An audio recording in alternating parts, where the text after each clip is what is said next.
I've been wearing press-on nails for 16 years. So today I'm going to share with you a super beginner-friendly tutorial on how to apply them so they last for more than a few days. Always start with your cuticles. So I like to push mine back with a metal cuticle pusher, and then I use the scraper to scrape up all the extra around the edges. If you have a drill bit, that'll work as well. And you're going to take either a buffing block or a nail file, and you're going to buff all around the edges of your nails. Hit the corners, the sides, everywhere needs to be buffed.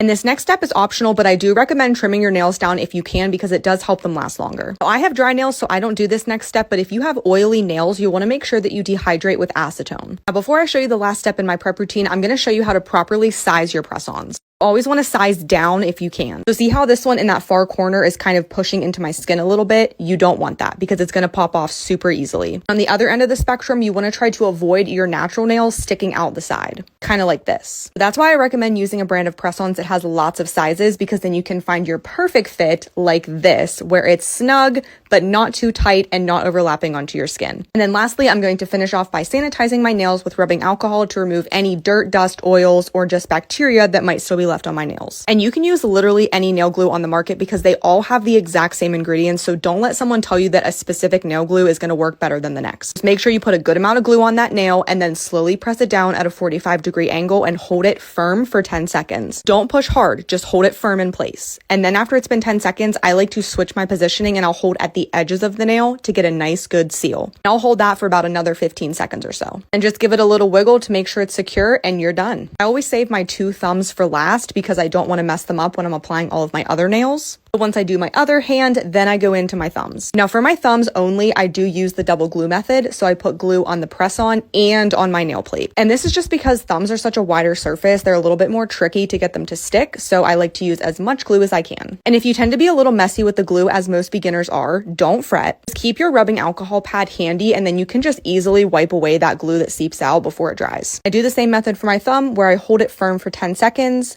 and then I switch my positioning so that I hold at the edges and get a good waterproof seal. And always make sure you let your press-ons dry for at least 1 hour minimum before you get them wet. Since I've been doing press-on nails for so long, I am chocked full of tips and tricks. If you've been wanting to get into press-on nails and save a little bit of money, but you're not sure where to start, what brands are good, how to size them, if you have flat nails, what do you do, etc., then make sure you hit that follow button because I'm your girl and I'm going to teach you everything I know. I mean, seriously, look how beautiful these are. They look like I just walked out of a nail salon. It only takes me 15 minutes to do my nails and they'll last me 3 weeks. Plus, I wear them on my toes too. Bye!